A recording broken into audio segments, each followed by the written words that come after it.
On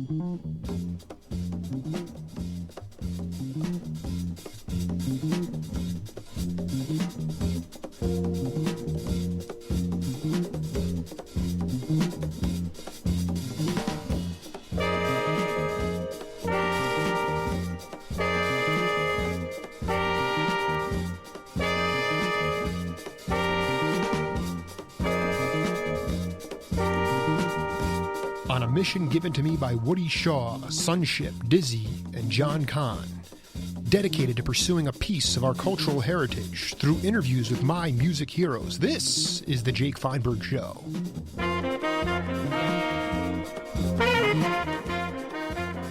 Folks, welcome inside the Parisi Palace, high above 2919 East Broadway. This is The Jake Feinberg Show on KEVT, Power Talk 1210, Sahuarita, Tucson.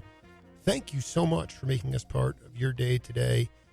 And without further ado, I want to bring in one of the master poets of the Americas, a guy who's been creating music and performing for the last 40 years. Pablo Moses, welcome to the Jake Feinberg Show. Oh, thank you very much, Jake, for inviting me. It is such a great honor to talk to you, my friend.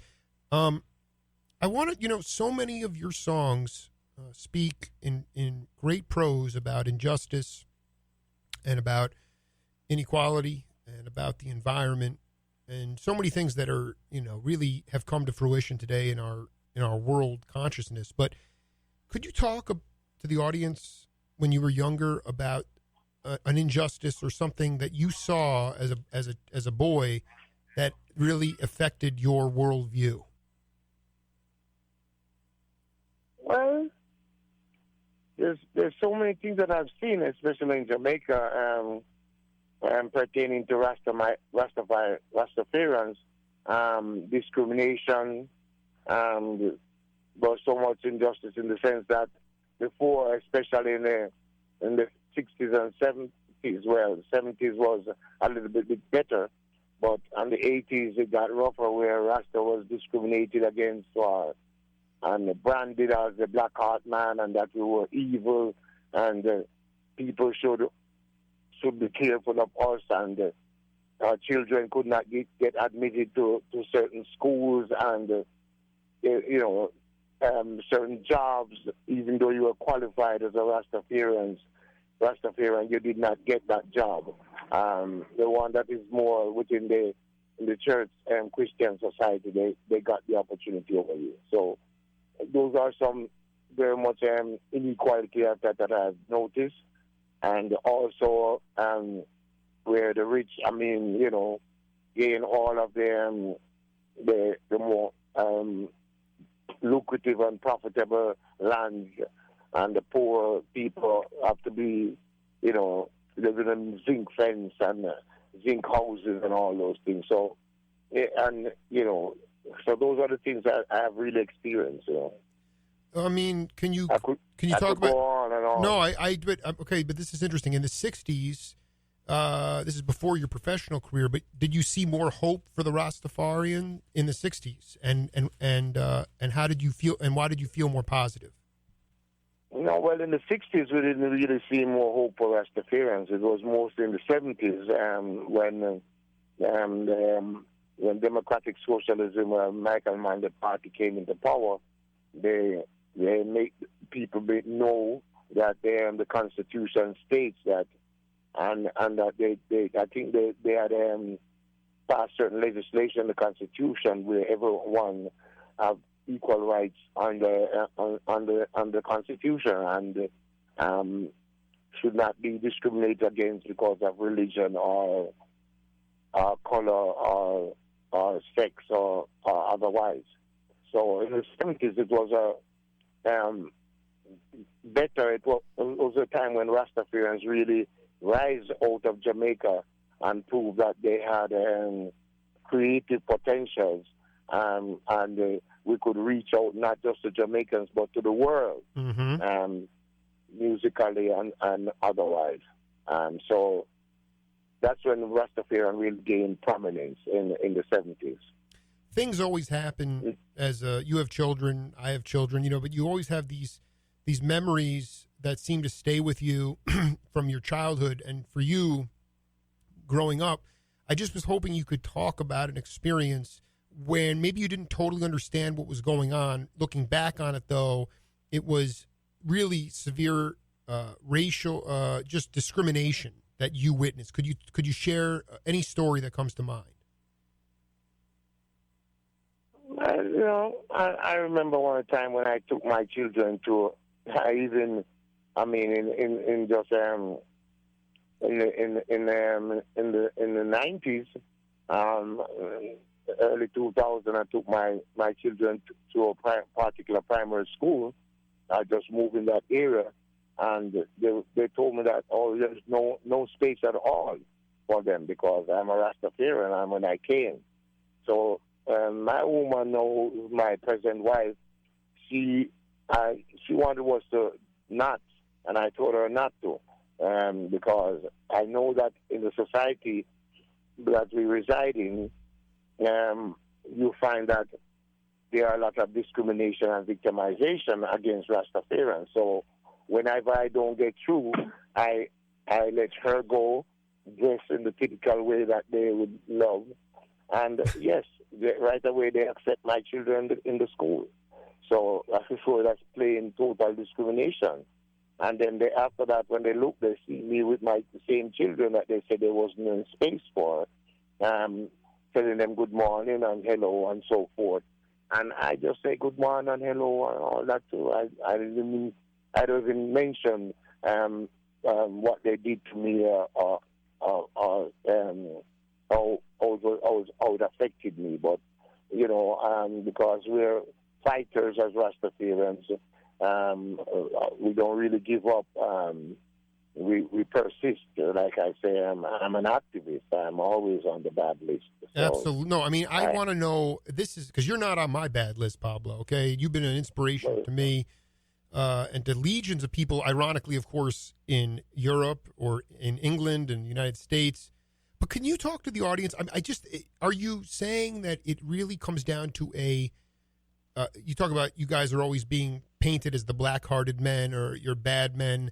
Is it strictly along like holy lines, the fact that there's this Christian philosophy down there that says Jah and your Rastafari, that your religion is satanic, is evil? Can you talk about that split? Is that really what the major problem is?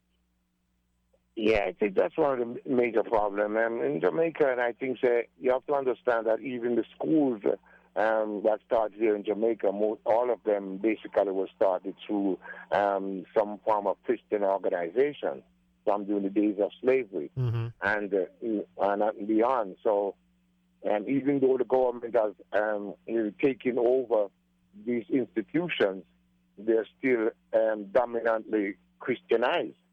Anglican, Roman Catholic, Church of God, Presbyterian, you name it, most of those Seventh-day Adventists, etc., they are the ones that's dominant force.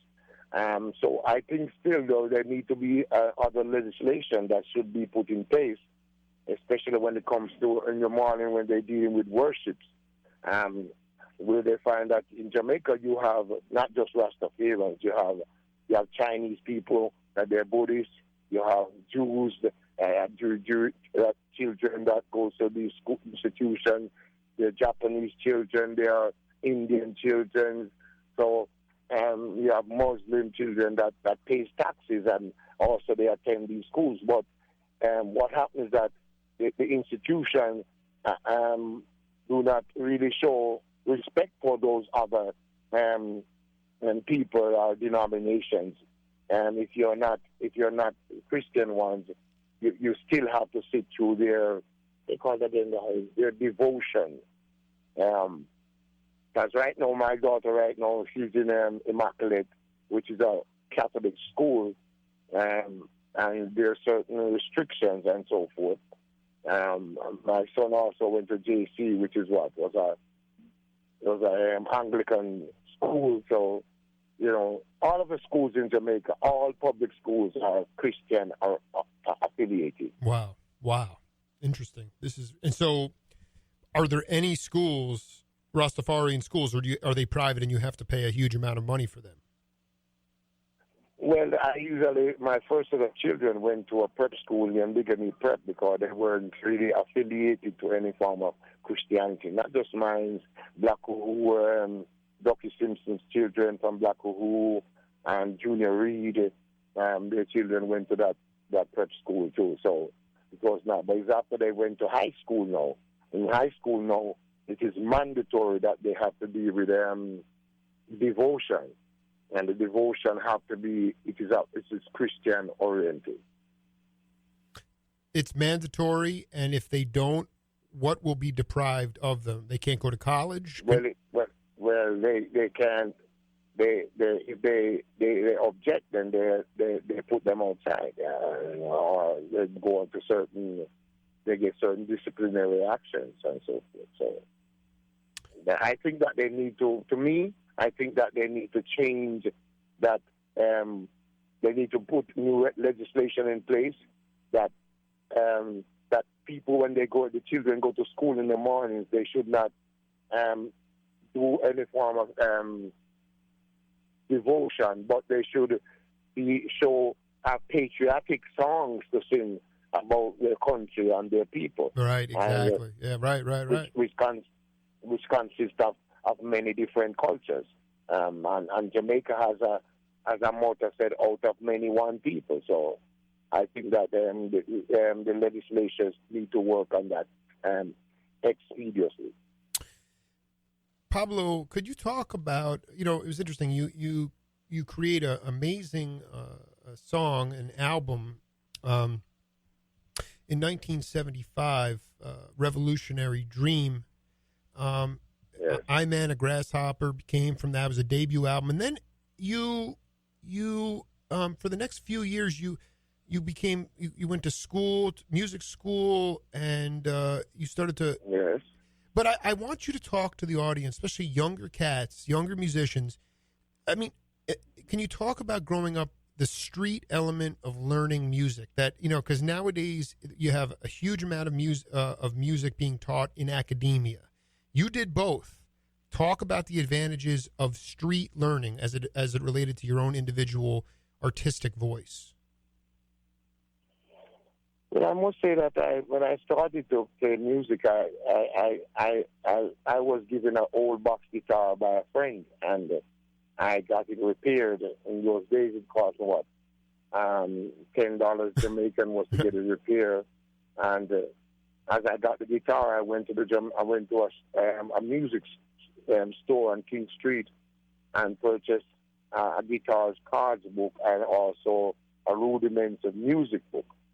So what I did, I went on and started to study the theory of music, etc., on my own, and also started to view the chord structures by myself. And from there, I sought assistance, yes, from Mikey Chung, which was just a Chung brother, and I couldn't tune the guitar properly at that time, so he had to really basically most of the time tune it and show me how to tune it. Mm-hmm. And eventually, well, before that, I usually, sing, and I form about 3 different groups, and I said that I only want to do original songs, and the other members did not agree with it, so eventually we split up. So I end up on my own, doing my own original works. I am happy for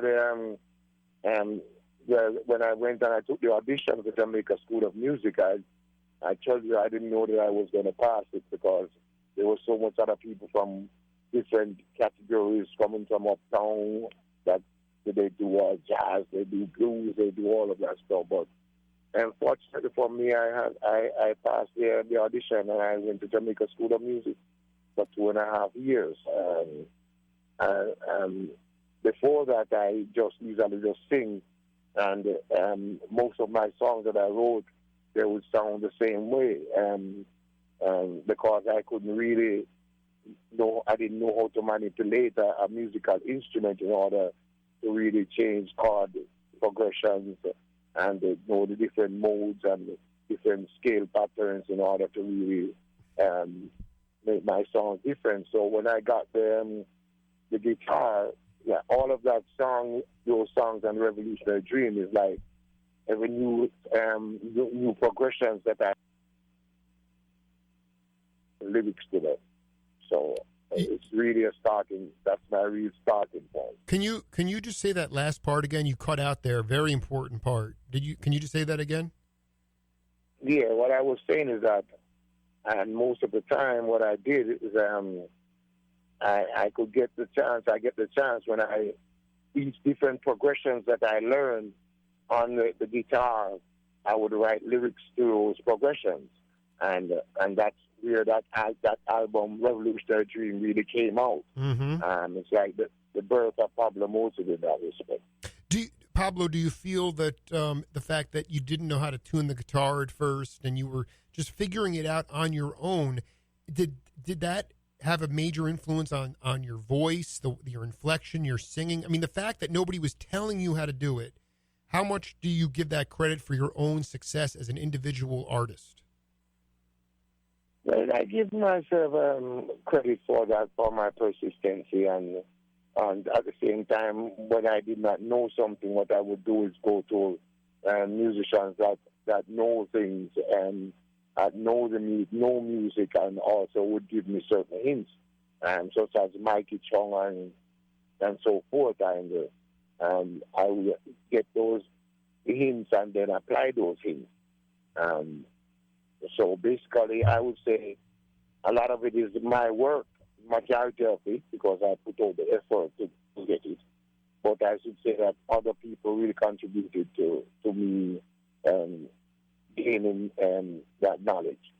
Right. We're talking to Pablo Moses here, and so that first band you were in, they objected to original music and they left. So can you talk about how you found a new band that and who those cats were that wanted to play Pablo Moses' original tunes? Well, it wasn't a band. It was like a group. We were like a singing group. Mm-hmm. So they mostly wanted us to do like cover songs, and I was like, hey, I love other people's work, but right. I think that what we should do is learn from their works and create our own stuff. And you notice a lot of them was not in that. So I took my own. I went on and wrote. We broke up, and I went on and wrote "I'm on a Grasshopper," which is the birth of Pablo Moses. And "I'm on a Grasshopper" is like a personal experience that I've been through with individuals that was residing in the same premises that I was in. So I wrote that song basically on those personal experiences. Who did you wind up finding that eventually played? Well, how did they just put studio guys on that album, or did you actually form a working band that got off playing your original stuff? No, Jeffrey Chung was the first one that produces for me, which is "I'm on a Grasshopper," mm-hmm. and he got the musicians together, which was Robbie Lynn, Mikey Boo on drums, and Clive Hunt on bass, and Mikey Chung on guitar, and who there was they got Deadly Headley on Mikey. Yeah. Mikey. He died now. He passed away now. He played the lead guitar on it, the solo. Michael Murray. He died. He passed away about 10 years now. So. Yeah, I'm just going to read off. I want to read off some. I want to read off some names here. You said Clive is the bass player. Tyrone Downey on organ. Dirty Harry. Well, they play. Well, that was on the rest of the other songs, and "We Should Be in Angola." Tyrone Downey played on that track, and the rest of the other tracks, which we did at Joe Gibbs Studio, was done by different musicians that we got together. Jeffrey Chung got together. Can you? Robbie Lynn was always there, and Mikey Chung. Were there? I mean, your messages and your writing. I mean, people call you a poet. Were there people that you can remember growing up that that were big influences for you? Whether they were maybe, I don't know, any could have been from the States. But were there guys that were the poets that were doing things like Gil Scott Heron, for instance? Were there cats that you looked up to and respected that you borrowed from in your own pursuits? Well, when I was young, I used to listen to a lot of like Ray Charles and there were the Percy Sledges and so forth, and the Tom Cook and Sam Cooke, and it was mostly those type of songs in Jamaica at that time. So I would say that they were influences to me, especially persons like Ray Charles. I did love him very much. I still do. There were other people, and the Scatterlights was another big influence, and not on my singing, but their musical capacity. And those were my major influences in the music business. Right. It was really early R&B, rhythm and blues, and soul music. I mean, that had a huge influence on you, and then you were able to incorporate that into your tunes, which is great. Yes. But that's right. Yeah, that's like you notice a lot of my songs. There are mixtures. I have in some rock. I have some blues style. I have jazz style. I just like to incorporate those. That's the thing I like about reggae. Reggae, you can incorporate all different type of styles in reggae, and it is still roots reggae if you know how to do it. Well, we're going to listen to a piece right now that I think is going to epitomize what you just talked about. Let's take a listen to it, and we'll come back and talk about it.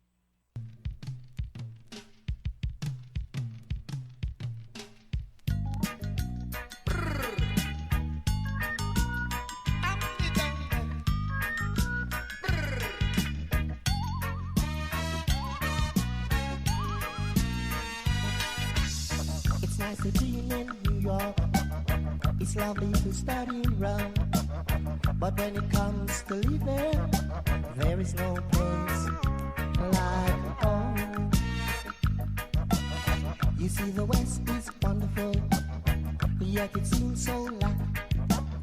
The past is too much with her, and the people, they always look back.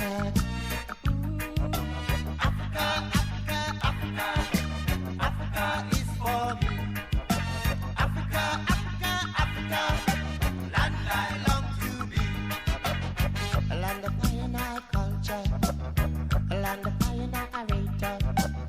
Land of my mother and father, land I see, always in higher.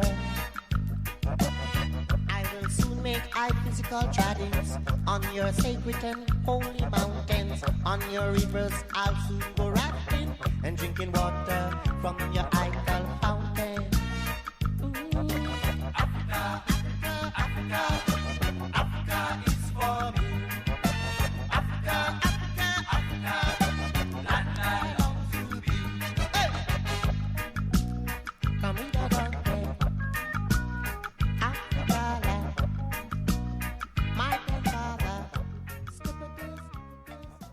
Music on the Jake Feinberg Show, brought to you in part by the Abbott Taylor Jewelers, the Circle Tree Ranch, and the Jewish Community Center of Tucson. We appreciate their support.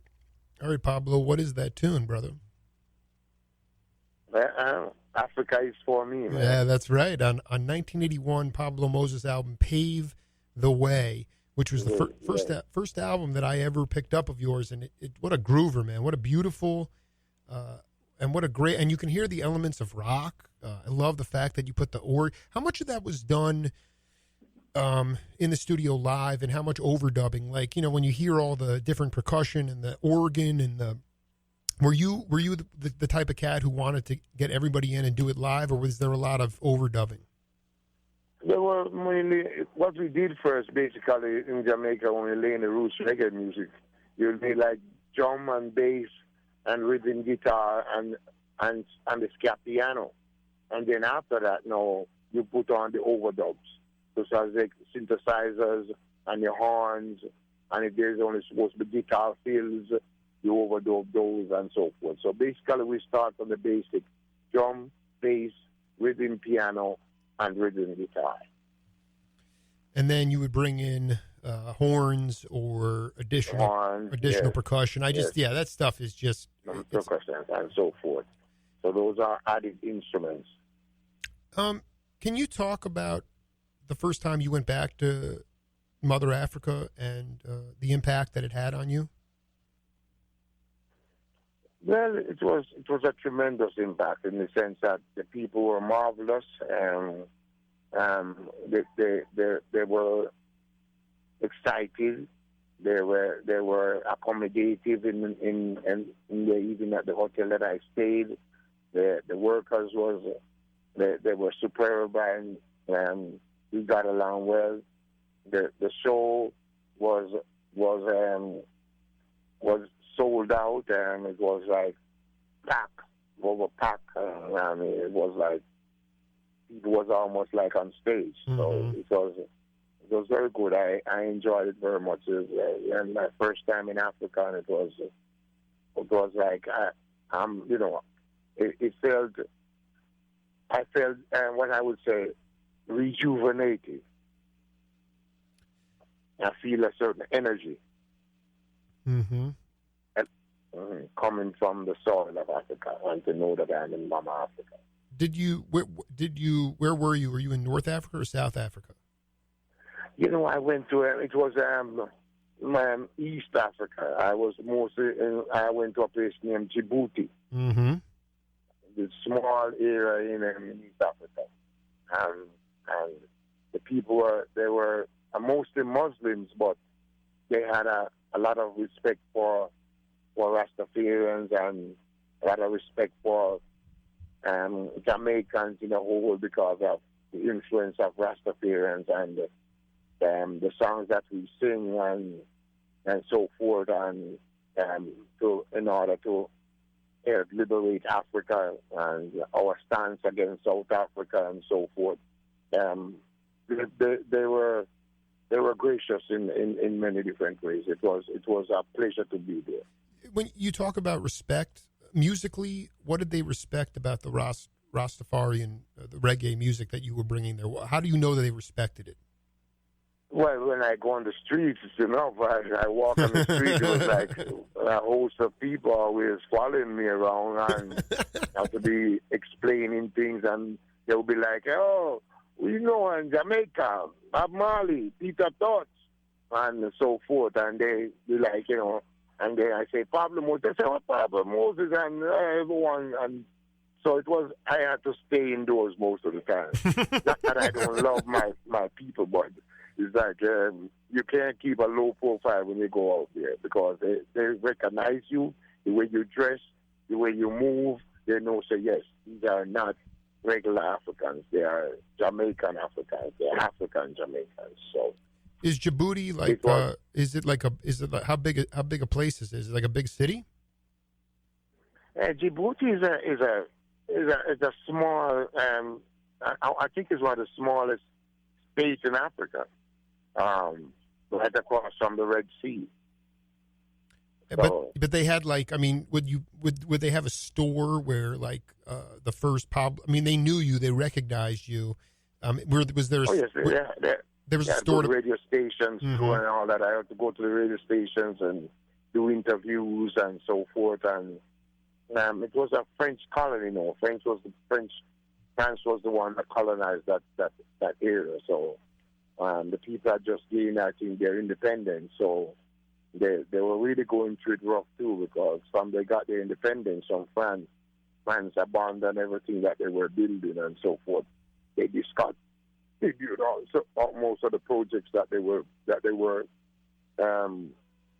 building. So but the people, they still had a heart of deciding that one day they will be able to accomplish their vision for their country, which is being independent and also being able to prove to the world that they have certain potential and creative abilities.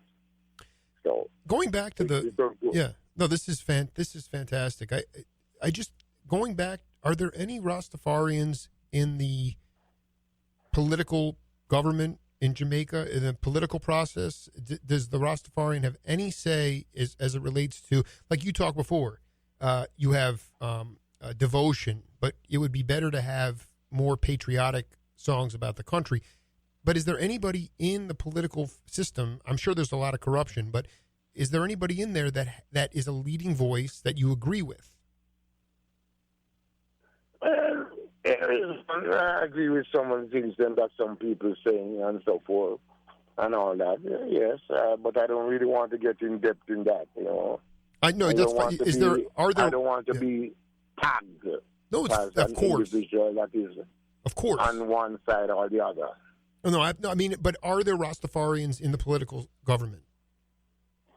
Well, there is one independent Rasta who always running, and his name Rasta Black, but he has really gained any form of, I would say, recognition as such. The two main parties in Jamaica is the Jamaica Labour Party and the People's National Party. Rasta Black, he's not. You had a Dreadlocks was there the other day as MP. His name is Damian Crawford. For the ruling party right now. But I don't think he'll be campaigning running the next election. There's someone replacing him. But he will be there as a term shortly if they bring that power a part of their Senate. Pablo, how do you?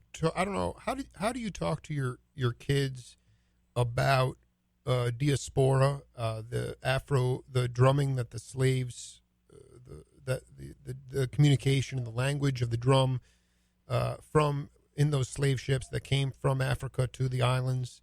How do you talk to your kids, or just people in general, about the language of the drum and the rhythm, and how important that is to the culture, to the African culture, to your culture? What I would say is that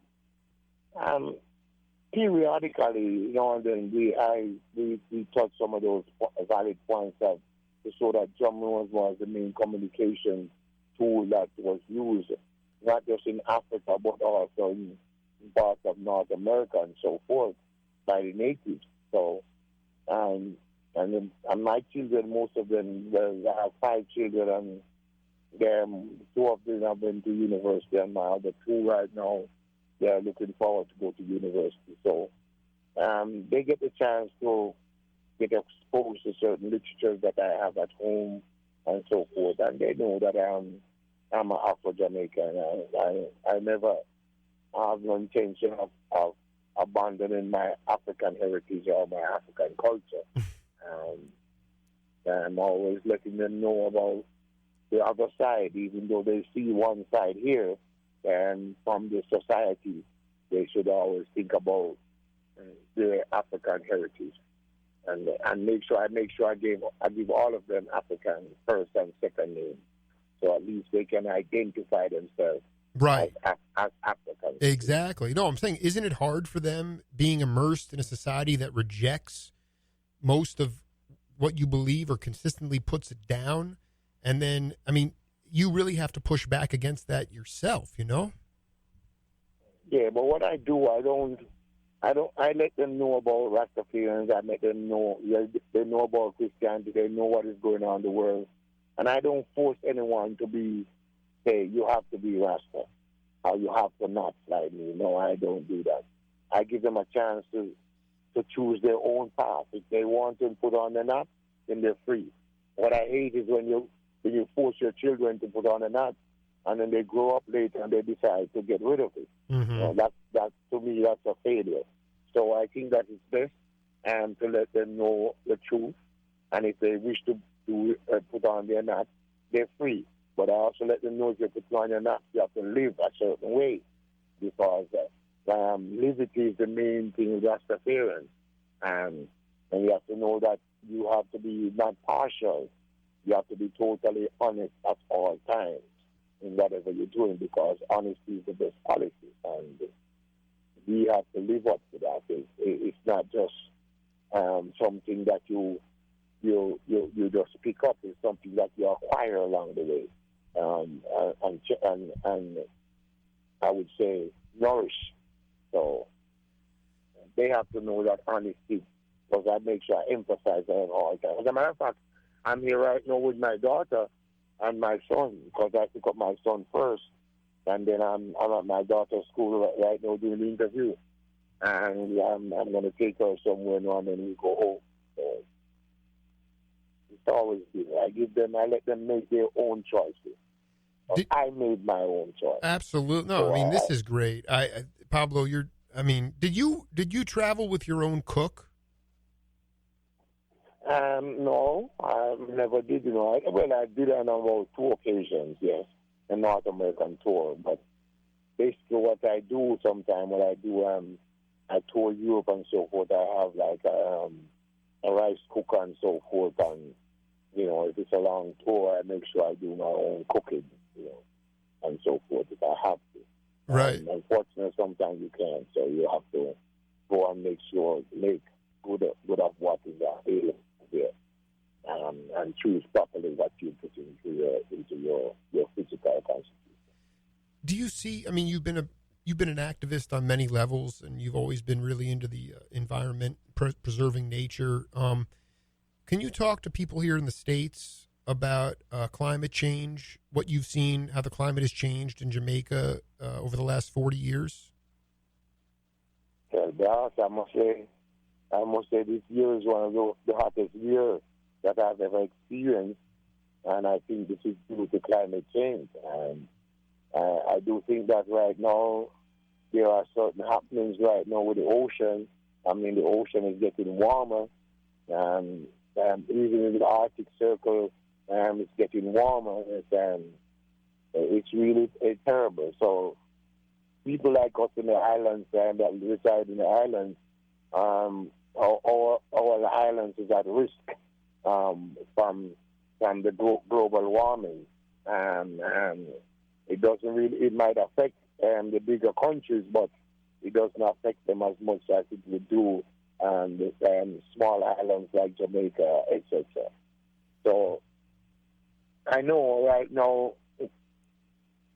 if we don't really discontinue a lot of this pollution that we're giving out in the atmosphere, and not just the atmosphere, but also in the ocean, dumping certain garbage and things in the ocean. And you have to understand also that when they extract oil from the ocean, etc., and other places, and what replaces that? I mean, the oil and all those things was there for a particular purpose, as part of the earth formation. And the sulfur that's in the mountain was there for a particular reason. All of these different things, the diamonds and so forth that they extract from these places, they were there for specific reasons. And now we are taking them out and so forth. So what we're doing, we're really destroying the planet. Right. Just because of greed. So I'm really, I would really, implore and ask the people and that is in certain prominent positions, government positions, to think about what they're doing in these first world countries. That's really bringing the effect to us here, small islands in the Caribbean and other places in the world. Are the sea levels rising high to the point of the land? Yes. Yeah. It is rising. That is taking in certain areas right now. The sea is coming and taking in that land because the water I don't know, the increase of the water from the sea is really destroying coastal areas. So governments have to be working assiduously and finding ways and means how to discontinue this erosion. Has anybody in Europe or in England ever told you why your music is so incredibly popular there? Why? So what? Incredible what? Why has your music resonated in Britain and in Europe so much? Do people tell when you go over there and they're crazy about your stuff? They have been for a long time. Do they ever? Well, they let me know that even in Europe and France, they learn English from listening to my music, and they let me know that, Pablo, that when I go to the store and you release a new album, I just take it up. I don't have to really think that you're going to be having any repetitious rhythms on it or any do-over songs where we know that you'll be coming with 10 brand new or 12 brand new songs. So they, like, you know, they give you examples that they have to play, let them play other, some other artists' CDs or records first before they purchase it. They don't do that with me. And I must say that it's not just Europe, but I would say that especially on the West Coast in North America too, and Midwest, and a little bit on the East Coast. That's it. Yeah, up in the Northeast, like in Canada too, or down like Seattle, Pacific Northwest in this country. Northwest, Seattle, California, New Mexico. You name it. Hey, we're out in Arizona, Pablo. I'd love you to come out here at some point. Before, well, yeah. You just let Peter Wardy know that. You better believe it. I want to talk. We're having a big fight in this country. Some states have passed legalization of marijuana. I'd like you to talk about how marijuana has helped your consciousness, why you think it's important, and why it should not be considered some sort of gateway drug.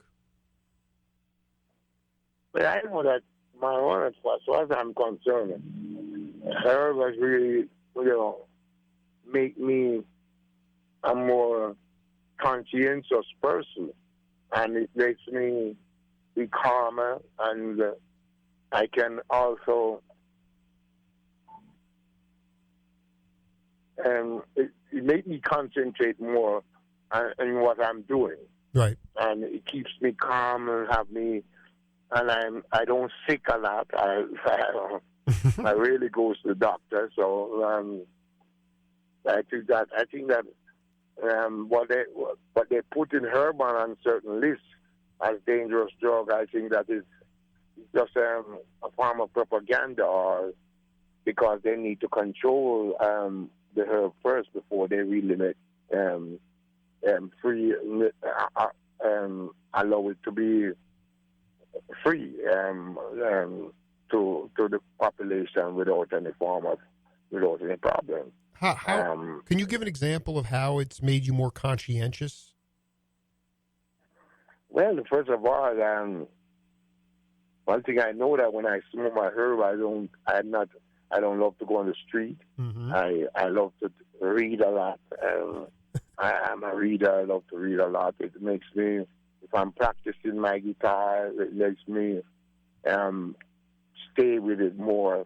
Herb let me also look for more answers, not just from people speaking word of mouth, but I'm doing researches on the internet, in books, and so forth. I read a lot of books. I read books on Carl Kuma, Lumumba, Steve Biko, Marcus Garvey, Mandela, and Stokely Carmichael, you name them. I read books on about also the people's history of the United States of America from 1492 to now.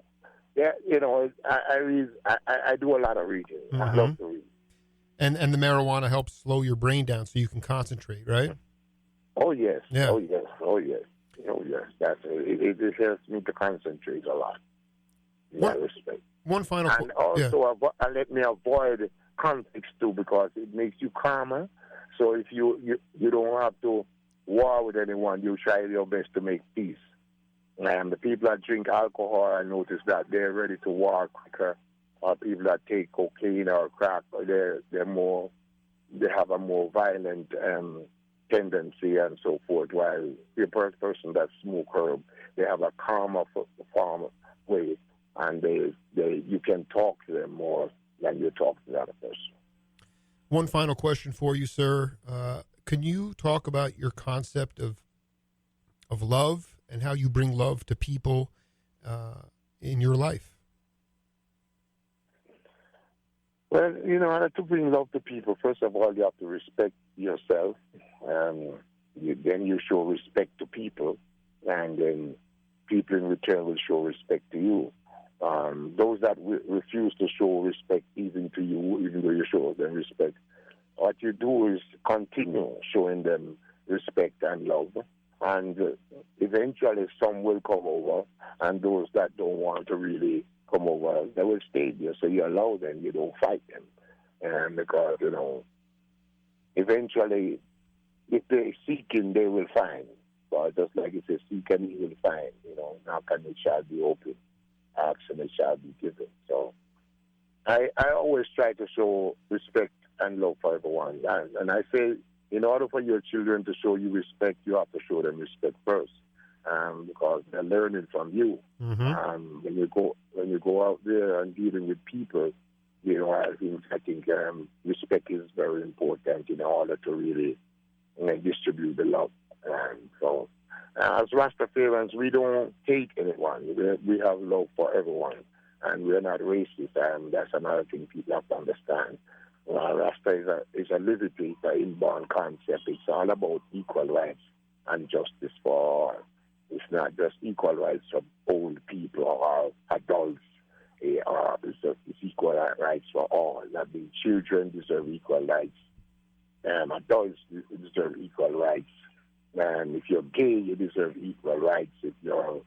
I don't care what you are as long as you're human. That's the concept of Rastafari. Yeah, we're going to end on that note. Much love to you, Pablo. I really enjoyed this. We're going to air this on the radio on Saturday on my show, and I hope to meet you in person someday. I can't thank you enough. Thank you, Jake, and thank you very much, and I hope to meet this later in the future. Call Peter Wardy, man. Let him arrange it, because we're touring in February, so we can get a show there in Arizona. All right? We will coordinate, my friend. Have a beautiful day. Much love to you. Thank you. You too. Thank you. Cheers. Bye-bye. We'll be right back on the Jake Feinberg Show.